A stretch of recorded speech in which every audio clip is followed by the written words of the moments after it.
Hello and welcome to Practical Knife Reviews. Today we've got one of my favorite beater fixed blade knives. This is the Hultafors Craftsman Knife.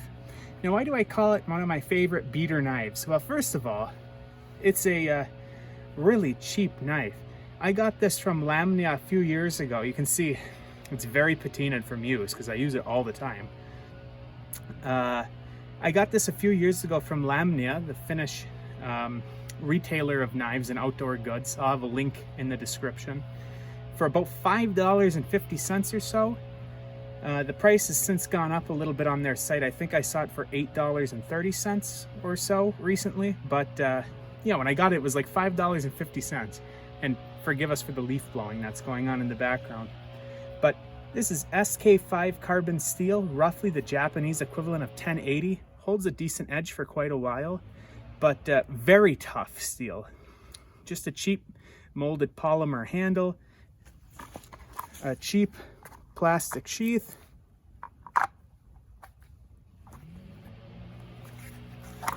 it wasn't originally a dangler, but the folded over plastic loop was too narrow for my belt, so I ended up cutting it off and just putting some bank line through there to make it a dangler.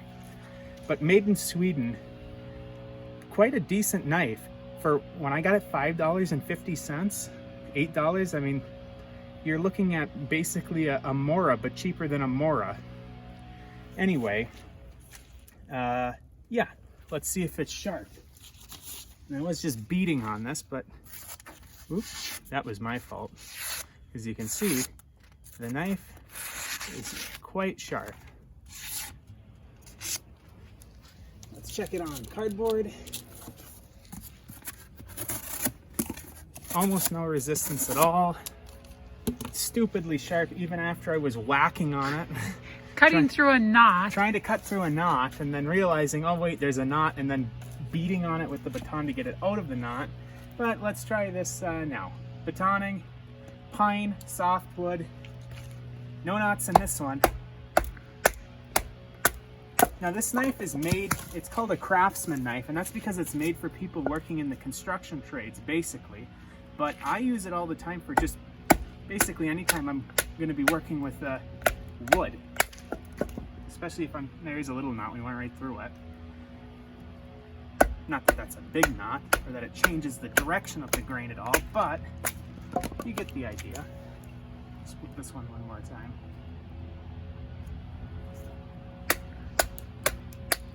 Right through that knot.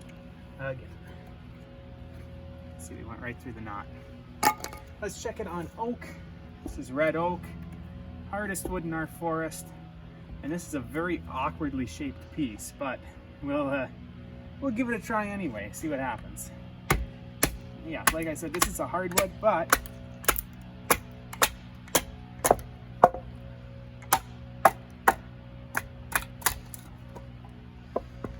got that,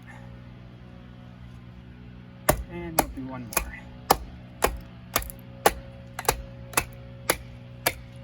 Now, I've used this knife for a lot of uses that I shouldn't have. I've even used the handle to hammer some nails in. But at $5.50, why not? And one last thing I'll mention before we take it inside to take a closer look at it.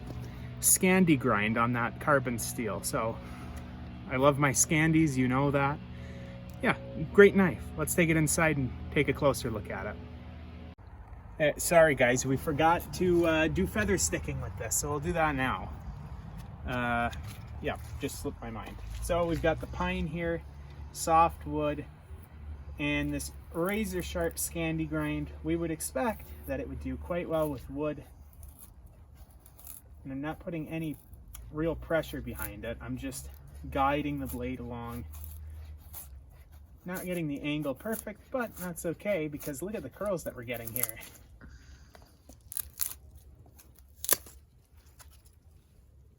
Not bad. Not the prettiest curls in the world, but you know, they'll certainly work. Now let's try the red oak. Again, this is a hardwood. And again, we see very little effort. Now, this is a really ugly polymer handle. I know, Ma, it's your favorite. It's fitting for the time. We happen to be in deer hunting season right now, and you're supposed to be wearing hunter's orange. Right there. Dug a little too deep. So the hunter's orange handle is a good thing to have. It's an ugly handle, but it's really comfortable. Even though it's just hard plastic, it's not anything, you know, rubbery or anything like that. It's literally just hard plastic. It also may make it easier for your mother not to lose your knives. That's true. You have recently lost one of them that we were going to do a review on today, but we'll do it once we find it, if we find it. Not the greatest feathers. That's really just me. Actually, I'll blame the wood. Let's grab a different piece. Why not? Because I have made really nice feathers on oak with this before. Oh yeah, there we go. See, it was the wood. It's just that piece was a mean piece. Not a whole lot of force behind it. Again, just guiding it, but these are okay feathers for oak. So, Mom, before we go inside, what are your impressions of this knife? Yeah, normally I wouldn't like the plasticky polymer handle, particularly in that gaudy orange color, but it is fitting for the time of the year, and I do know it's a functional knife. You use it all the time. And it's $5.50 for a carbon steel blade made in Sweden. What more can you want? So yeah, now we'll go inside and take a closer look at it. We're back on Practical Knife Reviews. Now we're going to take a closer look at the old dinged up, well, not really dinged up, it's in remarkably good shape considering some of the things I've done with it, but the old weathered Hultafors Craftsman Knife from Sweden. So just to reiterate the points, we've got it made in Sweden, Japanese SK5 carbon steel blade, which is roughly the Japanese equivalent of 1080, molded polymer handle.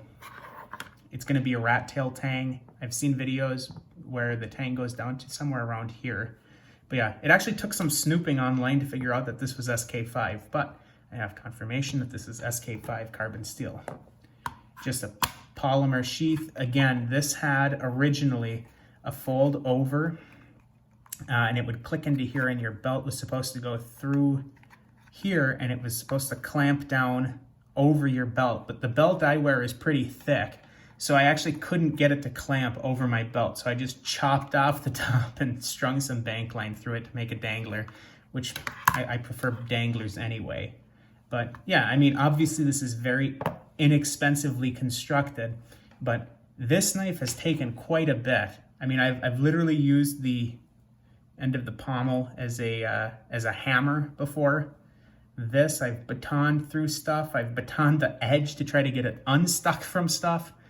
So it's a tough knife, and like I said, I got it for, and I've batoned right here. You can actually see where I've hit quite a bit.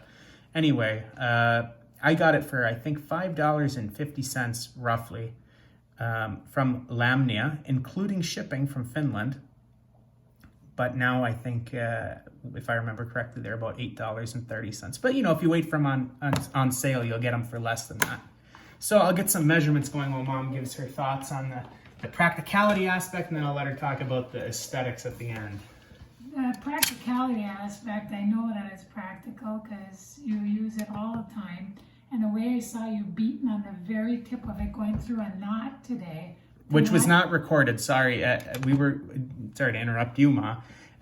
For the listeners, we were going to record batoning with this, but I got stuck in a knot, and I knew it was going to take me so long to get it unstuck from there that we just cut it and restarted the video after I had unbeaten this. I beat on the edge with the batoning stick to get it out of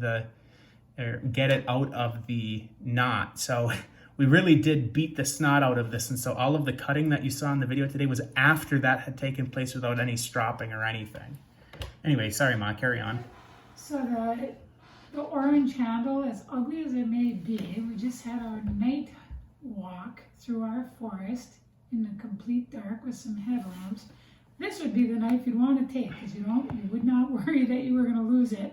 Bright orange happens to be hunting season here, and you're required to have bright orange on, so perfect knife for this time of the year. Yeah. So in terms of length, it's 8 1/4 inches long with a blade that's 3 3/4 inches long. scandi-ground. I think I mentioned that outside. In fact, I'm pretty sure I did. The grind here, I mean, it was a very unfinished grind in terms of they left all of the grinding marks on the bevel, but it is razor sharp. They just, you know, they cut corners with the presentation in order to keep it a working man's knife. So, oh, I guess I'll measure it in the sheath just for the sake of doing it.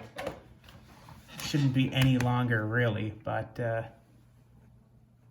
yeah, still 8 1/4, 8 3/8 or so. Now let's get a weight measurement with it in the sheath and then out of the sheath, and then Mom will have the final word on it. But I will mention that the scandi-ground was really stupidly sharp when it came in, and of course I've used this a bunch of times, so I sharpened it a bunch of times. Let's get these lights off of that so you can see the numbers. I've sharpened it a bunch of times, and this SK5 carbon steel with a scandi-ground is so easy to sharpen to back stupidly sharp again. Let's see if I can cover. There it is. 3.5 ounces. So we're right at the ounce per inch. No, is it 3.25 inches long? I don't remember off the top of my head. You'll see though. And it's 100 grams on the dot in the sheath. Out of the sheath, 77 grams, which is 2.7 ounces. So under the ounce per inch kind of threshold, let's say. Let's get our lights back on here. So that's the look at the whole, and I do want to reiterate, this is made in Sweden. You get it for $5.50, or if you buy it right now, not on sale, $8.30. You get a made in Sweden carbon steel knife. It's even cheaper than you can get a Mora. And for my money, this is just as good as the baseline Mora models. And if you get it on sale, it's like half the price of a Mora. So if you haven't looked at these Hultafors Craftsman Knives before, sorry, I keep waving it around and I'm not realizing that I'm not fully on camera.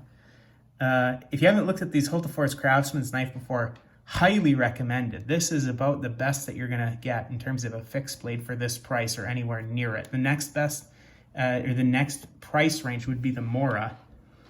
You know, step up to the Mora if you want, but if you really want something that's even cheaper than a Mora, but for about the same quality, get the Hultafors. This is great.